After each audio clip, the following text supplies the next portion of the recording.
Hi guys, welcome to the channel. In today's video, I'm going to show you how you can make your account private on Instagram. So before getting into this video, must subscribe to our YouTube channel and click on the bell icon. So the first step you simply need to do is to open Instagram and click on profile picture in the right bottom corner. Then you need to click on three bars on the top right. Here you need to click on settings and privacy.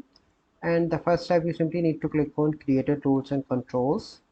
Scroll down and click on switch account type and click on switch to personal account. So once you switch to your personal account, you simply need to go back and scroll down, and here you can see account privacy, and you simply need to enable private account. So here you can see that I am currently in my business account, so I am unable to do that, but I show you the complete process how you can make your account private on Instagram.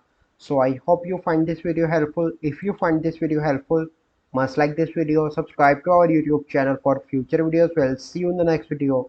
Thank you. Have a good day.